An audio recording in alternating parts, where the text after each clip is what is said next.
Hi, it's Ralph and Lonnie D'Amicis, authors of the Planetary Calendar, back with a monthly forecast. This time we're going to be talking about February 2025. So get your calendar and follow along. So we're up to the week from the 16th to the 22nd of February, and I have to say it's the week when the sun enters Pisces. And somehow during that part of February, things just kind of go a little softer, a little calmer.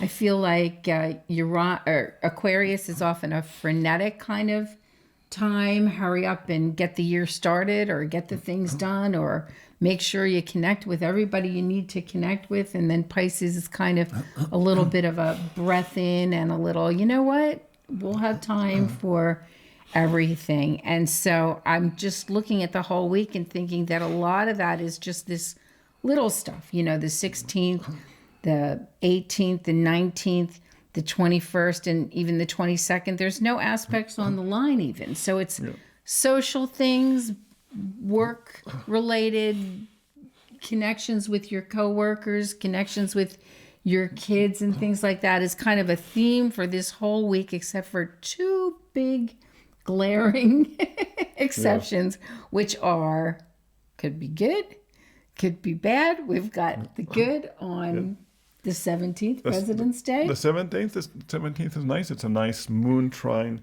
sun trine moon. It's going to take place early in the day, in the heart of the day, which is nice. With that moon in Libra, it's going to go into Scorpio later in the day. And the sun trine moon, and funny, we're really kind of caught about why we put a white circle on here, because usually there's going to be more aspects, but Lonnie always makes fun of me because I like these sun trine moons after the full so much. And I guess she said, oh, okay, in that case, we're going to give this one to you. Well, no, that square to Pluto from the moon happens when the moon is in... That happens. Oh, no, that's after 4 o'clock. So it's at the end of the day. Yeah, it is after the end of the day. And... I'm sorry? Yes, it is, right. It happens at the end of the day. Right after the moon changes. And again, we repeat often that, those Pluto transits, these short-lived little hits to the moon, for sure, are not affecting us that personally. And that void of course, again, is also sort of the end of the workday here, and definitely the end of the workday on the East Coast. So, that's really not an effect. So why not take advantage of that sun trine moon to its fullest effect? It's going to be a day off. It's President's Day. It's a holiday. Use that to kind of rebalance yourself. And then you've got the on the next day, the 18th, is when the sun will go into Pisces. Okay, the moon will be in Scorpio, or the ego, as I like to say it. It is a trine between the moon and Mercury in the course of the day. So it's a real shift. This is the final lunation before springtime. Okay, traditionally was a time in which people would go out on their boats to go fishing, because the winter winds had started, the gales had started calming down. You could go safely out onto the water. This might be a day to talk out your emotions, because we've got a water sun and a water moon, and we've got trine to Mercury. So that's true. Get in touch with the emotional nature of even just the change of seasons and the time of year. Exactly, that's a good point. And then on the 19th, it's all lunar aspects, mostly positive. So the 19th is a very nice social day. In fact, I think it's the nicest social day of the week.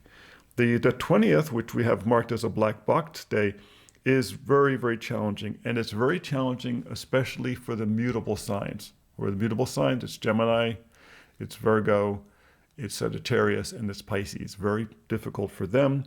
This is the third quarter moon. There's just a lot going on with squares, with aspects to the moon. It's just challenging. So if you are in those signs, watch out. People may find that they're like comparing themselves to other people. Could be good, could be bad, depends on your sense of humor. So, be aware of that. Don't be too hard on yourself. Exactly. You're doing much better than you probably think. Exactly. Then on the 21st it's all lunar aspects, but they're all below the number, which means that they're challenging aspects. And who are they to?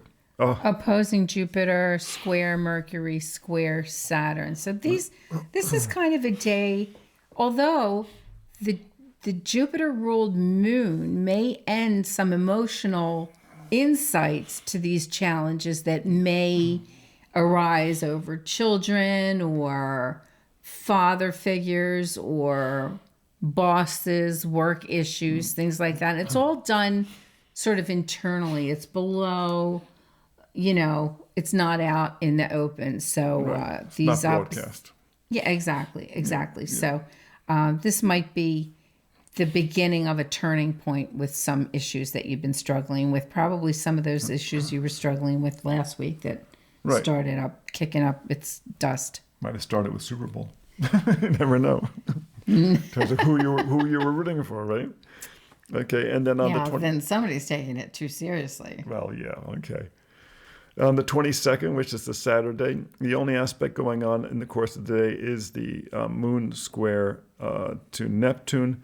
The moon will be in Sagittarius until about 3:30 p.m. So I love the Sagittarius 3 moon. o'clock I think p.m. it's just, here I think it's on the West Coast. West Coast.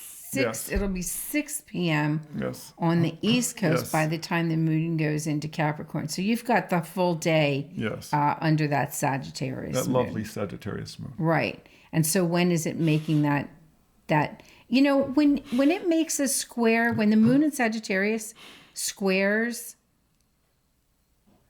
Neptune, Yes. It's late. It's fairly late in the transit. So just before change of sign. Yeah. Because and they're Neptune's both so late in in the the sign sign. of Jupiter. Yes. So I didn't say it was going to be bad. I think it's Yeah. going to be a relatively nice square. I think when you get that aspects between Sagittarius and Pisces, they're not as nice. challenging because they're like they're both, the Italians would their call- rulership is Jupiter. The Italians would and call that them sort of helps them. gumbads. They're like related. So I try to see the good in everything. there you go. So that's it for February 2025. Join us next time for another monthly forecast. You can find us on YouTube at Planetary Calendar Astrology.